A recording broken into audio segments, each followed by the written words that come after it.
Hey guys, welcome back to Marvel FKB Fandom Kingdom Breakdown and I'm your friend SP। तो guys आपको याद होगा पिछले कुछ 2-3 महीने पहले हमने Marvel FKB न्यूज शुरू की थी और आज हम फिर Marvel FKB न्यूज को कंटिन्यू करने वाले हैं। और भाई इस वीडियो में हम अपने जॉनथन मेजर्स की कंट्रोवर्सी को कवर करने वाले हैं, तो वीडियो को एंड तक देखना। So without wasting any time let's get started. तो भाई वीडियो की शुरुआत करते हैं अपने रूसो ब्रदर्स से। तो भाई रूसो ब्रदर्स गद्दारी करने लगे हैं मार्वल से।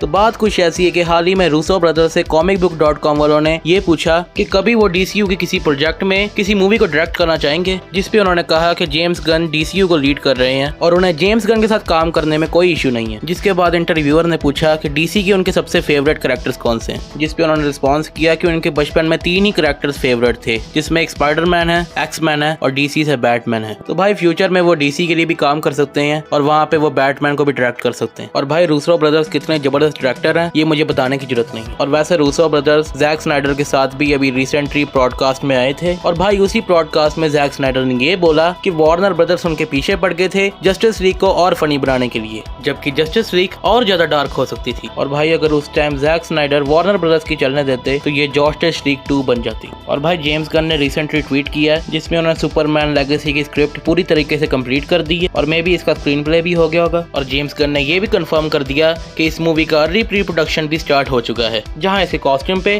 कॉन्सेप्ट आर्ट पे और प्रोडक्शन डिजाइन पे काम होगा। और हाँ, उन्होंने ये भी बोला कि सुपरमैन को लेके उनके मन में बहुत सारे एक्टर्स हैं, तो मोस्टली 3-4 महीने में नए सुपरमैन का एक्टर भी कंफर्म हो जाएगा। तो जनवरी 2024 से सुपरमैन लेगेसी की शूटिंग स्टार्ट हो जाएगी। और जेम्स गन ने ये भी कंफर्म कर दिया है कि इस मूवी में जिमी ऑल्सन कैरेक्टर भी देखने को मिलेगा। और भाई अब बात करते हैं हेनरी क्वाइर के सुपरमैन की। तो भाई रिसेंटली जैक स्नाइडर ने हेनरी क्वाइर के सुपरमैन की बहुत सारी फोटोज शेयर की हैं और इवन जस्टिस लीग के और कैरेक्टर्स की भी, जो आप स्क्रीन पे देख सकते हैं। तो भाई कुछ रिपोर्ट्स ऐसी भी हैं कि द फ्लैश मूवी में हमें सुपरमैन का कैमियो देखने को मिल सकता है, लेकिन एक बैड न्यूज भी है जो हमें केसी वॉल्श की तरफ से देखने को मिलती है, जो DC का इनसाइडर है। और बैड न्यूज ये है कि अपने हेनरी क्वाइर द फ्लैश के शूट पे नहीं आएंगे, बल्कि यहाँ पुरानी जस्टिस लीग की किसी फुटेज को रीयूज किया जाएगा। तो भाई जब अपना कांडिया टाइम ट्रेवल करता होगा तो उसके स्पीड फोर्स वाले सीन में ही हमें सुपरमैन का 3-4 सेकंड का एक कैमियो दिखेगा। और भाई रूमर्स तो ये भी है कि द फ्लैश मूवी में एरोवर्स को भी घुसाया जाएगा, क्योंकि एक सस्ती नोवेओ में। तो अब मार्वल FKB पे DC तो बहुत हो गया, तो अब पॉइंट पे आते हैं, मतलब मार्वल पे आते हैं। तो भाई मार्वल से खबर आ रही है अपने पुराने एवेंजर्स के एक्टर्स की, जिन्होंने खुद कहा है कि वो कभी मार्वल में नहीं आएंगे। तो भाई सबसे पहले अपनी ब्लैक विडो मतलब स्कारलेट जॉनसन पे आते हैं। तो भाई रिसेंटली उनसे एक इंटरव्यू में पूछा गया क्या वो कभी मार्वल में रिटर्न कर सकती हैं एज ब्लैक विडो, और इस बात पे उन्होंने साफ साफ बोल दिया कि MCU में उनकी स्टोरी कंप्लीट हो चुकी है और अब उनके रिटर्न के चांसेस ना के बराबर है। और भाई न्यूज वाले लिटरली हर पुराने MCU एक्टर से यही सवाल पूछते हैं। और भाई जब ये सवाल अपनी पेपर पॉट्स मतलब ग्वेनेथ पाल्ट्रो से पूछा गया कि उनका रिटर्न कब हो रहा है पेपर पॉट्स के कैरेक्टर में, तो उन्होंने सीधा बोला कि मार्वल जब भी पूछे वो आ जाएंगी, मे बी आर्मर वॉर्स में, देखते हैं। इसके बाद एलिजाबेथ ऑल्सन से पूछा गया कि वांडा कब रिटर्न करने वाली है, जिसके जवाब में उन्होंने ये कहा कि अभी MCU के साथ उनका कोई कॉन्ट्रैक्ट नहीं है। लेकिन भाई इन सब मार्वल एक्टर से क्रिस एवंस का सीन अलग है। उनका कहना है कि उन्हें पसंद है जब लोग उनसे पूछते हैं कैप्टन अमेरिका के रिटर्न के बारे में। और भाई अगली खबर आ रही है Ant Man and the Wasp Quantumania की तरफ से। मडॉक के कई सारे अल्टरनेट लुक निकल के आए हैं, आप लोग चाहो तो रोक के देख सकते हो। तो भाई अगली खबर फैंटास्टिक 4 के कास्ट के बारे में। तो सबसे पहले रीड रिचर्ड्स का कैरेक्टर एडम ड्राइवर प्ले कर सकते हैं, और अभी के लिए गाइस ये सिर्फ एक रूमर है, मतलब ऑफिशियली कंफर्म नहीं है मार्वल की तरफ से। और सू स्टॉर्म के कैरेक्टर के लिए भी 4 एक्टर टॉप रूमर्स में, जिसमें नंबर 1 पे है वेनेसा कर्बी, नंबर 2 पे है मिला क्यूनिस, फिर एलेसा विलियम और जोडी कॉर्मर। तो अभी तो सिर्फ ये एक रूमर है, तो लेट्स सी फाइनल कास्ट कौन सी होगी। तो बात करते हैं guardians of the Galaxy volume 3 की,